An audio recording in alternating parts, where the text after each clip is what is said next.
So if you're here for our monthly data science user group meeting, you are in the right place. This month, we have the privilege of being joined by the Anaconda team to talk about managing your Snowflake Python environments using Conda. So I know there's been a lot of excitement around this topic and looking forward to a really fantastic meeting today. All right, so without further ado, I'm going to introduce today's speaker. We've got Amanda Watkins from the Anaconda team. Amanda is a solutions architect over there, and my understanding is she has great experience with machine learning and event prediction and a whole host of things that I imagine the audience here is really enthusiastic about. So welcome, Amanda. I'm going to turn things over to you and really excited for your presentation today. All right, thank you, Elsa. I appreciate it. So we go ahead and share my screen and kick off the presentation.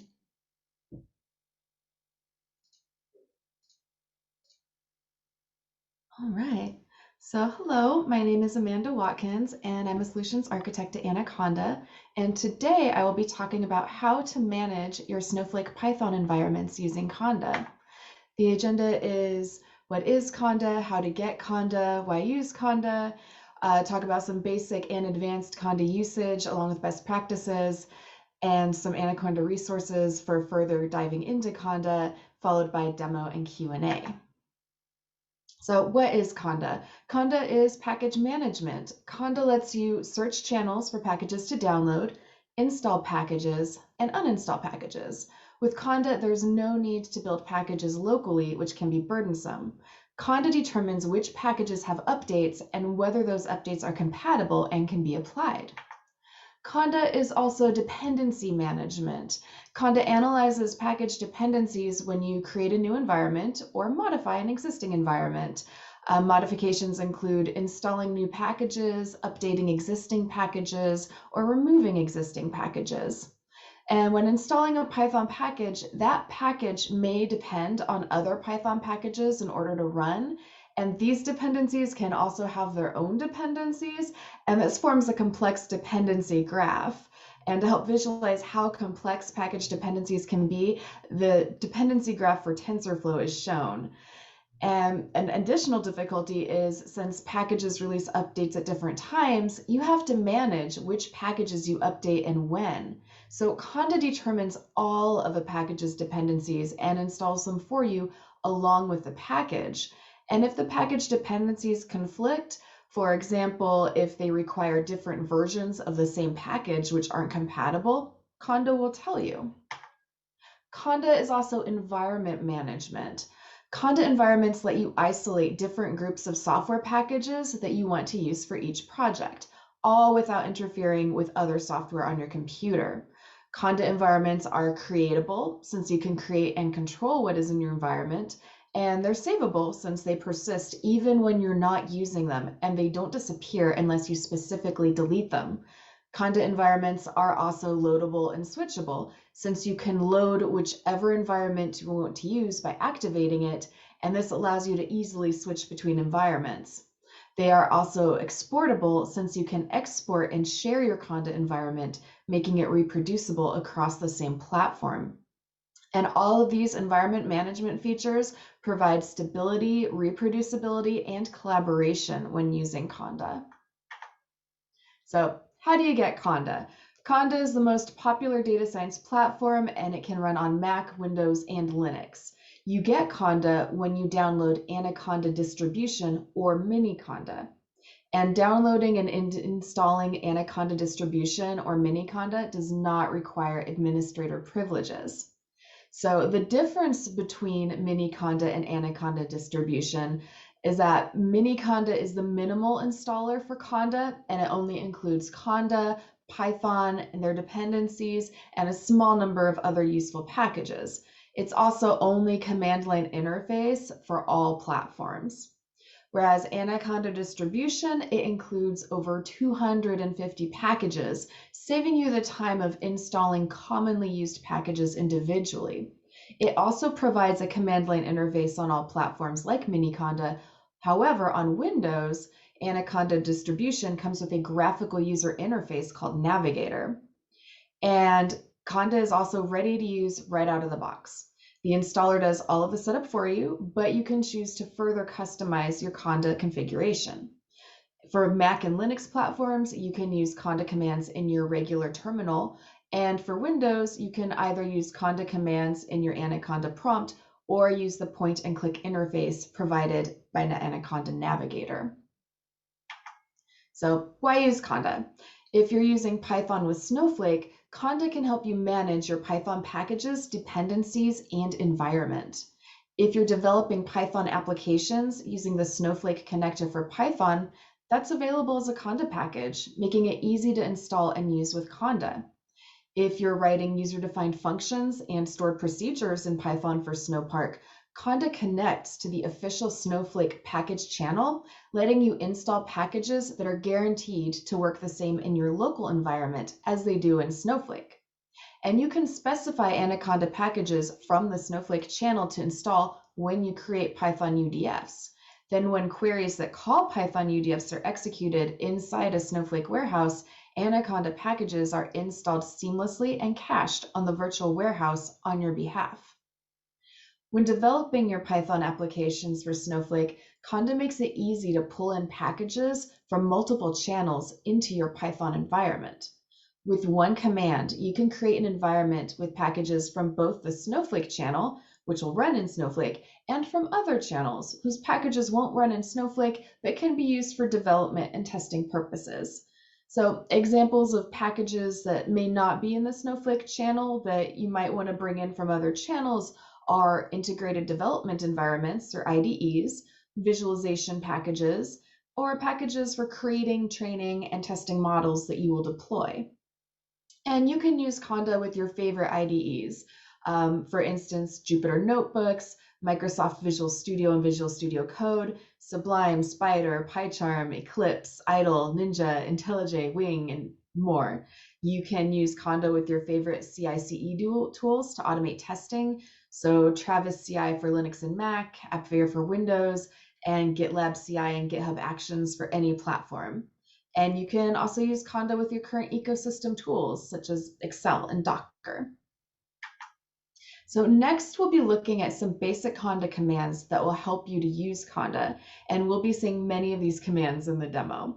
So one thing that is helpful to do is to view your Conda configurations, which can be done in a few different ways that are listed in the slide.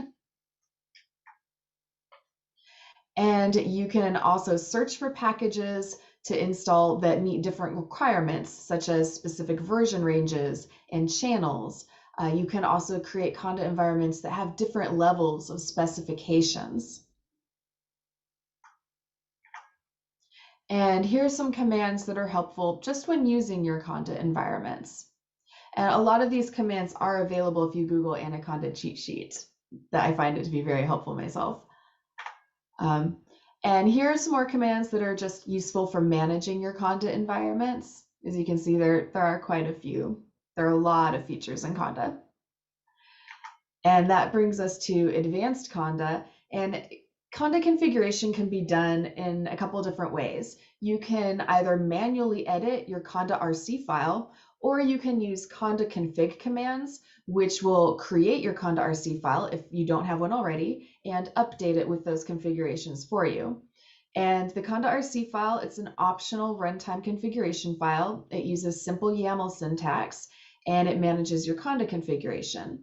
So it'll allow advanced users to configure various aspects of Conda, such as which channels it searches for packages, your proxy settings, SSL verification, and a bunch of other items that you can see listed on the slide.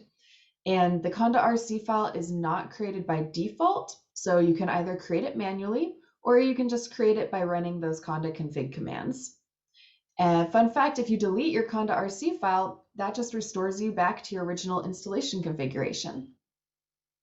So other advanced capabilities that you may use are creating a pin file to pin package versions in order to prevent specified packages from being updated by Conda. That's pretty important if you're working on a project and you're required to stick to precise package versions and build numbers. as well as you can associate environment variables with the Conda environment, which can be helpful. And then when you export that Conda environment, those environment variables are exported right along with it. You can also build your own code into Conda packages using Conda build and either redistribute those packages locally in-house or even put them up online for public distribution. So now that we know a little bit about some of Conda's capabilities, let's go over some Conda best practices. So when using Conda, try to name your Conda environment something descriptive, just so that you know what it is, what it does, because there's no way currently to annotate what something is. You only know what your environment is due to its name. And you can rename an environment if you don't like its name just by cloning it with a different name and then deleting your previous environment.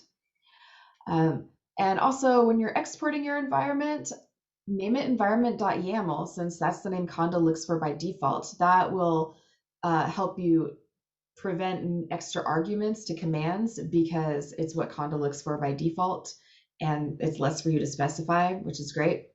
When you're creating environments, specify all the packages to install during your environment creation, just so that the solver can determine how to make all of the packages compatible, and also configure your URLs to show so that you can see which channels packages are coming from.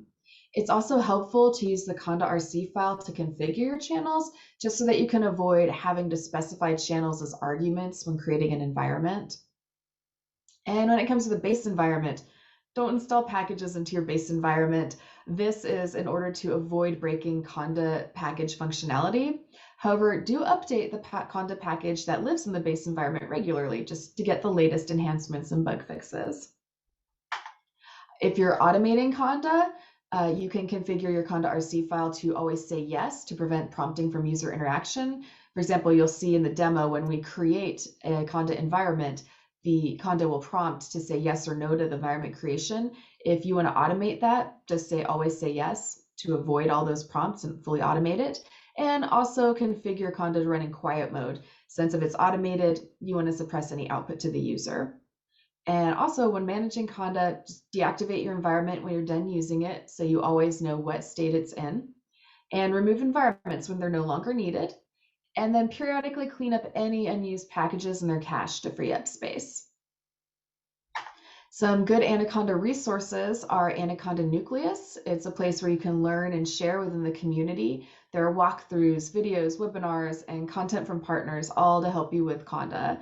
And there's also anaconda.com. It has resources on open source, so you can learn about Python packages for machine learning, data visualization, image processing, and more, along with an Anaconda library with guides and white papers, and Anaconda events. So you can join Anaconda for events and webinars and make new friends and learn new skills.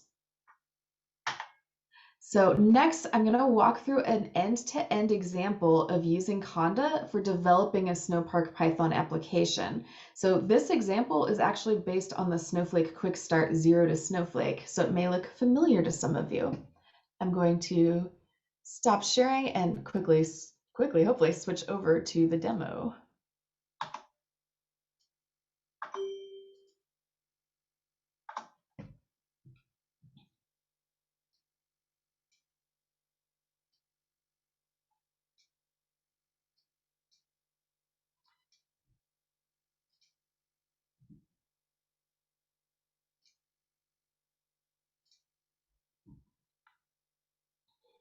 And as we get started, just know that this demo assumes that you have already downloaded Anaconda distribution. So let's go ahead and check the version of Conda that we're running using the version command. 412, great. And let's also check which environments exist and which environment is currently active. We have one environment, which is the default base environment, and that asterisk denotes that it is the currently active environment. So let's go ahead and check and see if the Conda package needs updated while we're in the base environment, and confirmed that we are all up to date. So let's check our current Conda configurations, and we don't have a Conda RC file, no problem. We have the default installation configurations. So let's go ahead and run some Conda config commands to get some Conda configurations. And we'll start by configuring which channels we want Conda to install packages from. And we're going to add 2 channels just to demonstrate multiple channel usage. We'll add the Conda Forge channel and also the Snowflake channel. The default channel that always gets searched by default is called defaults, and it's used even if there is no Conda RC file specifying it. So note that only packages in the Snowflake channel are supported in Snowpark. So that's an important distinction. So, and we'll also configure Conda to always show channel URLs when displaying what is going to be downloaded and when listing installed packages, and also set Anaconda to prompt for responses, for example, when creating an environment. So let's examine the Conda RC file, and as we can see, all of our configurations are now there, which is great. So let's next create a Conda environment for actually running the demo, and this is going to be a Jupyter notebook. And what you're going to see is that the hvplot visualization package and its dependencies are actually going to be installed from the Conda Forge channel, since compatible versions weren't available at the time from the Snowflake channel. And that goes back to how we configured our Conda RC file. And there are ways to specify which channels take which priorities, but our channels are in the priority we added them in, with the channel being added last having the highest priority, which is the Snowflake channel.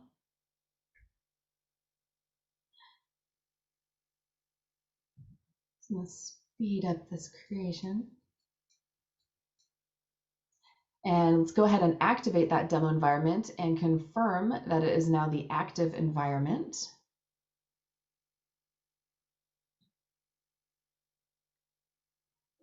And it is, because the asterisk is next to it. So now let's go look at the packages that were installed into the environment by using Conda list. And we're going to use that list to export our demo environment in 2 different ways.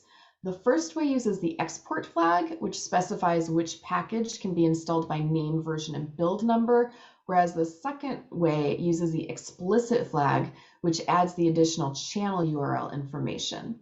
And we'll confirm this by examining both files' content. Let's put that up a little so you can see. And there you can see explicit has the URLs, whereas export has the same information minus the URLs. And because there are build numbers, it will be platform specific. So next, let's do examples of using regular expressions with that list command in order to specify which packages to show. So we're going to list all packages installed in the environment that begin with the letter N, and then list installed packages that end with the word plot. And next, we're going to check if pip is installed in our environment.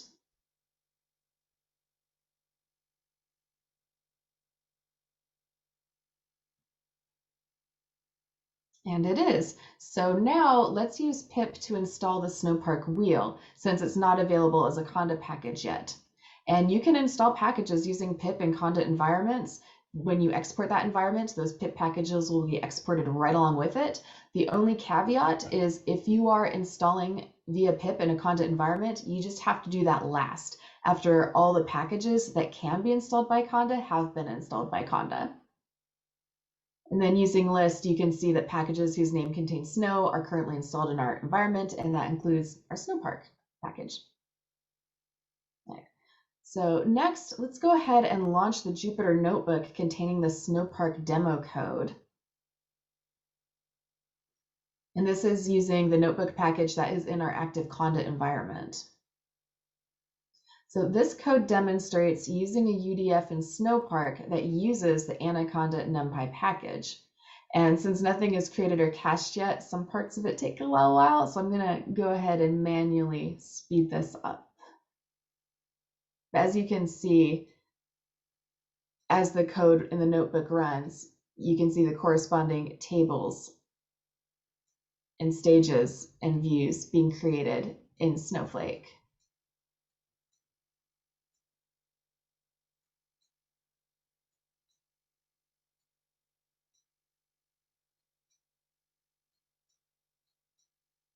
And note that the HB plot is actually run on cached data. It's not running in Snowflake itself, which is why we can use it, because HB plot, recall, was not actually in the Snowflake channel.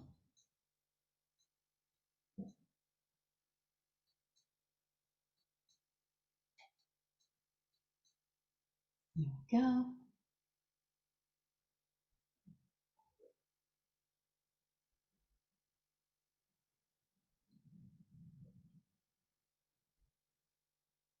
Okay, so next, let's export that environment into a YAML this time with a flag saying not to include the build numbers, since let's just say I only care about the package name and version. And that means that potentially this exported YAML can be used on multiple platforms, assuming that a package with that same name and version number exists. And looking at the YAML, you can see that it has the name corresponding to the active environment. And also, since the wheel is only in my current working directory, we're going to go ahead and replace that package name with the wheel name so that this exported environment will import properly later. And also note that since we're using an environment name, that the prefix setting is ignored, and the exported environment will work whether or not you remove that prefix line from your YAML. So I went ahead and deactivated the current environment and activated the base environment, all with that deactivate command. And this is now going to demonstrate how to export an environment by name to a YAML file. And again, the wheel line will need updated since the wheel is only available in my current working directory.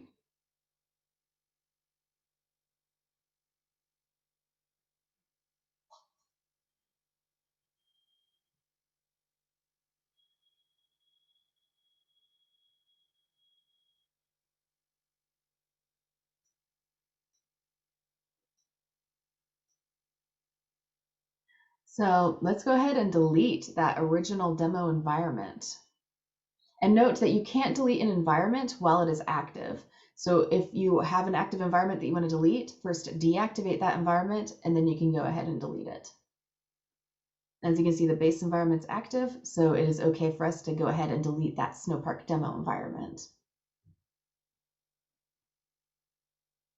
And afterwards, we're going to go ahead and clean up all of the unused packages and their cache. And this is a good thing to do every once in a while to free up space. But note that these packages, if they're no longer going to be cached, now when I create an environment that specifies them, it's going to take longer to create. So that's that conda clean all command.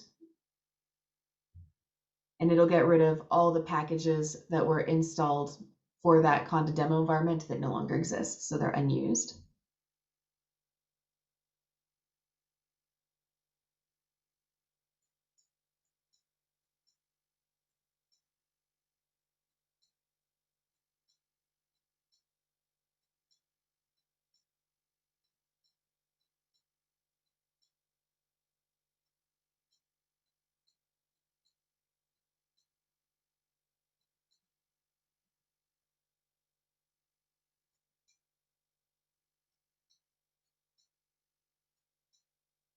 Yeah.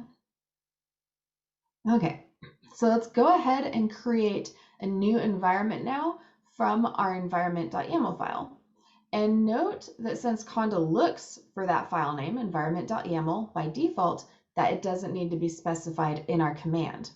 And also note that since we're not specifying oh, I guess I fast forwarded too much. If you don't specify a name for the new environment, that the name specified in the YAML, which was Snowpark demo, gets used. You see that got recreated. And now this other environment, it's going to be a YAML that didn't use the standard environment.yaml name. So you actually had to specify demo.env.yaml as the file argument because you didn't use the default name.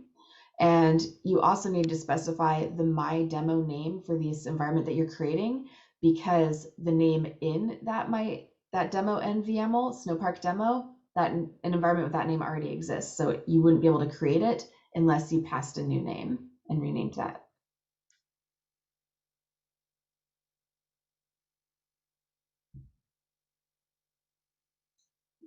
That up.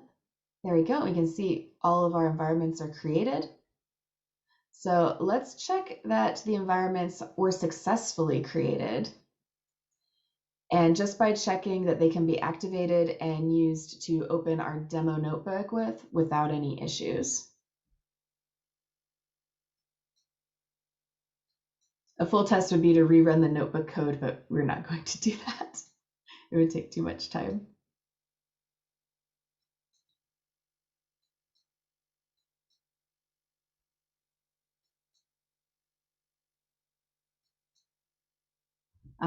So now we are cloning in a new environment. So let me pause that. So if you look at Conda create, name demo clone my demo. So we're cloning the my demo environment now into a new environment, which is going to be named demo clone. That's why it's the name argument. And the argument to clone is the environment we want to clone, which is my demo. And cloning is a good way, like I said, to rename environments by cloning them and then deleting them. Or if you have a working environment, but you want to test installing another package, maybe that's a good way to do it. Although I would advise against it, because if you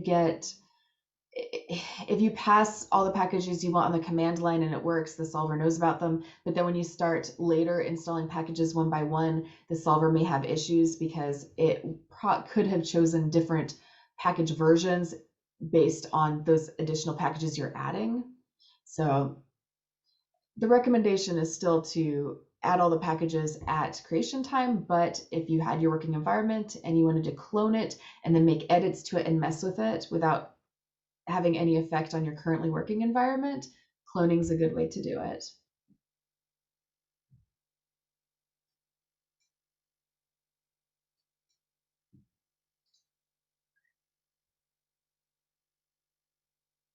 So as you can see, we activated that demo clone environment, and now we're going to go ahead and install the Spider IDE into it, for example.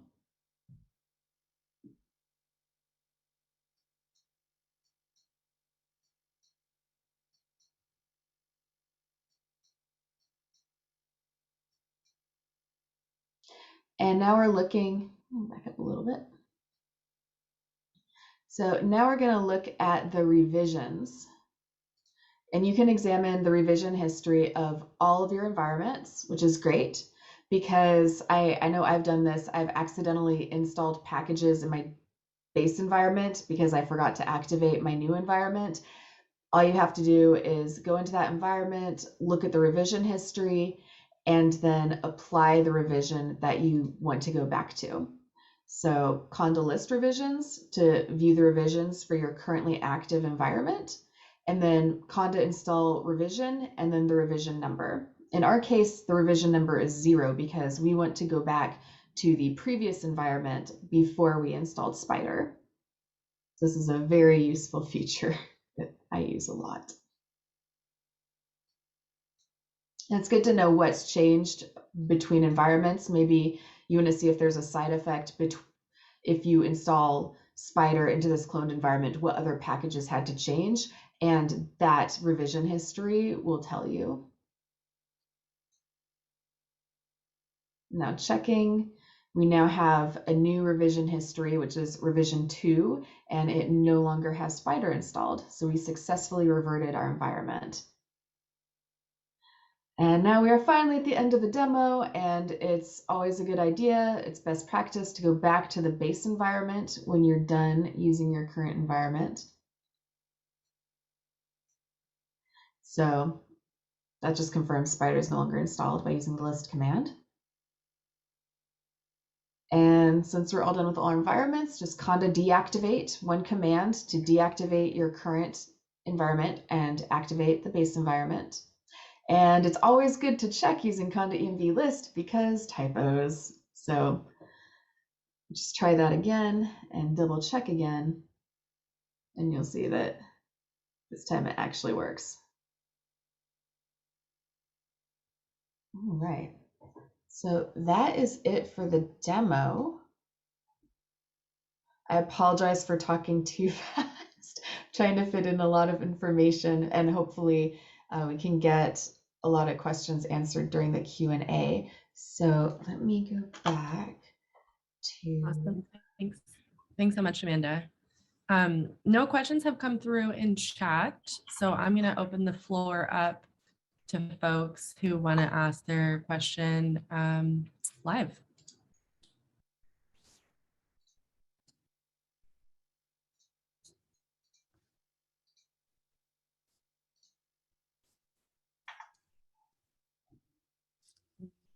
Any questions for Amanda? While you're thinking of questions, please allow me to plug an upcoming webinar, which will go further into using Anaconda in Snowflake. So it'll be more technical and more Snowflake focused. And it's going to be April 27th at 2 p.m. Eastern, 11 a.m. Pacific. Also, if you would like more information or just a refresher on the many, many commands that got thrown at you today, please visit anaconda.cloud. It's our Nucleus platform. Awesome. Thanks, Amanda. We did just get a question from Mark in chat. Mark's asking, can we go over the export process again? What's the logic? And what do we share to export the environment? Okay, so there are actually 3 different ways. Let me see if I can find 3 different ways to export your environment. The first way is the YAML, and it's just YAML syntax, and I think it's what most people use. The other 2 ways are using list. They're more explicit. So as we saw from the example, if you use list with export, you have the package name, the package version number, and the package build, which I believe is similar to the YAML. It has the same. And if you do a list with explicit, however, you also add that channel URL, which is even more locked down, because when you go to create an environment from that export file, it will only grab that package name, version number, and build number from that specified channel. So it can be as relaxed or as specific as you want your exported environment to be.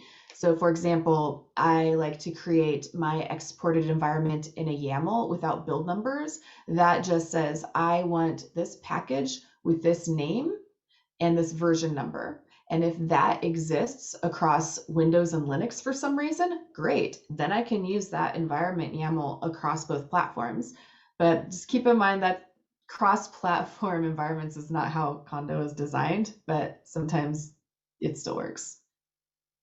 But I think environment.yaml is preferred just because of that trick where if you name that exported YAML environment.yaml, then you don't have to specify the file argument when you go back and recreate that environment. Okay, yeah, so my question was also then, how do I, I assume I'm sharing the environment.yaml file with folks, and they are then using a conda command to create a new environment from that YAML. What does that syntax look like? Oh, yeah, let me see. So you can create a environment. It's the last 3. So the first one is you're creating an environment, and you can optionally give it a name, assuming that the name specified in the YAML doesn't already exist. So you could conda even create, that -n just stands for name. And I'm creating this project 1 environment using this YAML environment. And if it was named environment.yaml instead of p1env.yaml, I could just leave that file argument out completely. So if you wanted to use the name that was in that exported environment.yaml, because that environment didn't exist yet, say because I'm your coworker and you're giving me this environment, it doesn't exist for me yet, great. I would just do a conda env create with that environment.yaml in my current working directory, and Conda would say, okay, I'm not going to rename this environment that I'm going to create, and no file was specified, so I'm going to look for environment.yaml. I found it. A name is specified. I'm going to create that environment for you. The second and third way, or the second way is if you're using a spec file. So if you exported an environment into a text file, either by using that export or explicit flag, then you can create your environment by optionally, again, passing that name, what you want to name your new environment, and then the file argument for that text file. And note that if you use a spec text file, there's no default name, so you'll always have to specify that file flag. And the third way, that's not for exported environments, but that was just the cloning example. If you have an environment and you want to rename it or just recreate it so you can mess with it and not have to worry about deleting it and creating it again from a YAML, then just go ahead and use that clone command.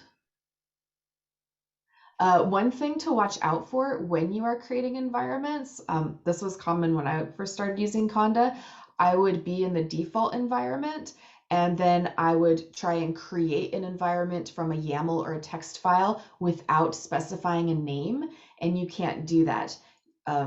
You either need to be, or exporting the environment. So if you're exporting your environment, you either need to be in the environment that you want to export, and it's active. And if you're doing that, you don't need to specify the name of the environment to export. Where is it? So if you are currently in the environment you want to export, you don't have to specify the name argument. It just uses the environment you're in by default. But if you're in the default environment, that's not great. So you want to specify a name, or if you're in the default environment, or you need to be like in your currently active environment. Same, I think, if you're creating the environment, just either use a name or don't be in the default environment. Yeah. There's a lot more information. Again, I don't have the link with me, but if you Google Conda cheat sheet, Anaconda does have a very nice cheat sheet that I use regularly. But once you've typed the commands enough, you remember them. You can also do conda -- help, and that will also give you a list of commonly used commands. I use that frequently too. One thing to pay attention to as well is when you're creating an environment, the syntax is similar but slightly different for the YAML and the text file, and I've gotten bitten by that one too. Conda env create versus conda create. So you just have to remember it's conda env create for a YAML and conda create for a text spec.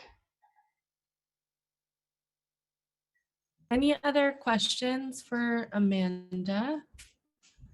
I was going to do a quick poll, maybe if there are additional questions, you can think on them for a moment or drop them in chat. But just curious, for those still on, were you familiar with Anaconda before this meeting? Are you fairly new, pretty familiar? Just quick touch base on where everyone stands.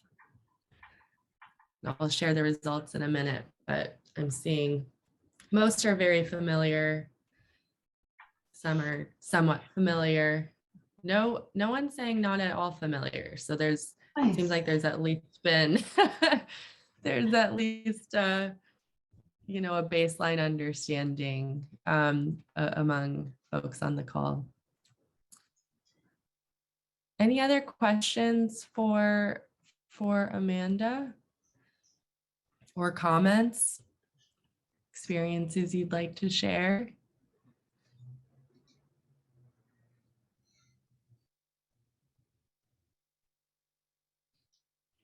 All right.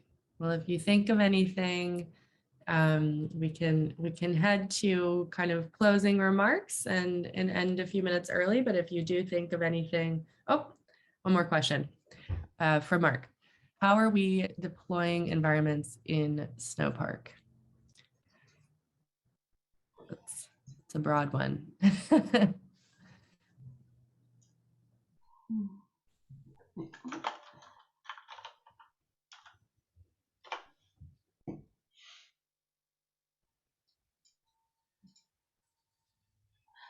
So environments in Snowpark, there you go.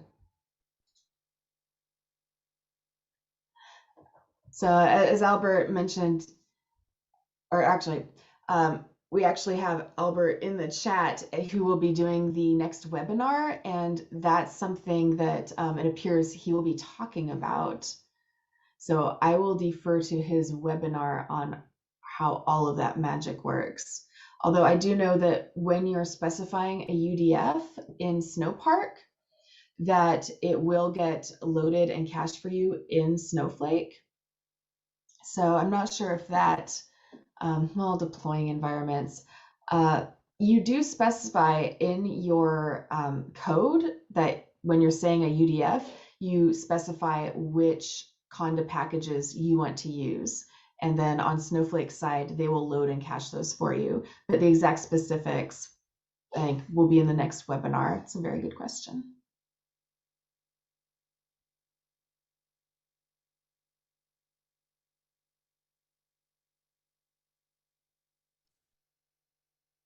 Awesome. Thanks, Amanda. All right. Any other questions? I don't want to cut anyone off. Amanda, you must have been very thorough in your overview. Yeah, and I still have more if people really want to hear it. Yeah, we have about 5 minutes if there's anything kind of pertinent to the group. Otherwise, would love to have you back maybe for a deeper dive. Maybe we can do a 2.0 for folks. Yeah, or even just more examples, slower examples of using Conda perhaps, and using the environments more in depth and how you share them, and maybe talk about one of the great things I like about Conda environments that has helped me in development teams is versioning them. You can take this file that specifies your environment, so your environment's as code, and you can put it in source code control and version manage it. If you're deploying your applications using Docker, which I've had teams do, you just use a Docker container that already has Conda installed. You tell it to look and use your YAML file, and then you can make all your updates in the YAML, check it in, and your Docker always pulls that environment YAML, but you can make changes without having to worry about Docker and infrastructure and actually edit your Docker file itself directly. So just a lot of helpful things that Conda helps with that I'd love to talk more about. I get very excited about it. Yeah, and maybe folks can share in chat, like, is there something that you would be interested in doing kind of a double click into, or would you get value from doing maybe a guided workshop, something even more hands-on? We can definitely build that into a future session. Just either let us know in chat now or in the post-event survey, and we can work with the amazing team at Anaconda to organize that. I'm going to just jump into closing remarks, and we can get you all out of here a few minutes early. So our next meeting will be in May on the topic of feature store for ML. I know some of you were looking forward to this in the March meeting, and we had a speaker pull out, unfortunately. So that's back on the calendar as our next meeting in May. Do just want to reiterate this great webinar that the Anaconda team is hosting, Snowpark for Python using Anaconda in Snowflake. And I've posted the link in chat if you didn't, if you weren't fast enough to get to that great QR code that Amanda displayed. One other call out, if you haven't already, definitely check out our agenda for Summit. The sessions haven't been scheduled yet, but they're all posted for the most part. So you can definitely check out the great content we have coming up, and hope some of you or all of you can join us live in Vegas for an in-person conference in June. If you have any topic requests, again, you can post those in chat now or let us know in the post-event survey. We love to hear from the community. So if any of you have a use case or a technology that you want to demo and share, please let us know. We'd love to feature you. And finally, if you haven't already, I just really encourage you to make sure you're signed up for the data science chapters. So all of you have registered for this specific event in one way or another in order to participate, but I'd highly recommend that you go to usergroups.snowflake.com and actually join the data science chapter and become a member, because that will automatically notify you each time we post an event, when we share out event recordings and content, anytime we have data science specific announcements. So it's a really great channel to be a part of. And we're actually, we'll be launching soon kind of a new feature for this group that will allow you to stay in touch even more between meetings. So definitely recommend you become a member. I saw something come through in chat. Oh, thanks, Celine. And if you want to participate in a local chapter, we're starting to go back to in-person meetings. We've got chapters around the world, heavy concentration in North America, but in major cities in Europe, the Middle East, Asia Pacific. There's some chapters in again, major cities there, as well as additional special interest groups like this one for you to join.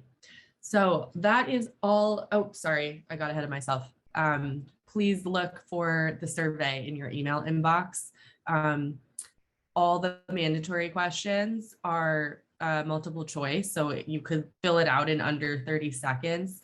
And we read every single survey response. They're so important in making sure that these meetings are tailored to you, to your interests, to what you're excited about or want to learn more about. So when we have that information on, what is exciting and interesting to you, we can then work backwards to create really awesome user group meetings for you to participate in that are on things that are again, the most pertinent to your day-to-day. So please take the survey.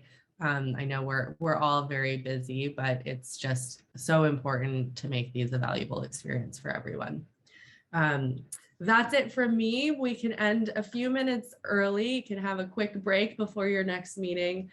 Thank you again for spending an hour of your day with us here. We look forward to seeing you in May, and a huge virtual round of applause for Amanda and the Anaconda team, who I know spent a lot of time putting together this demo and are doing really incredible work. So thank you. All right, well, have a great rest of your Tuesday, everyone. Cheers.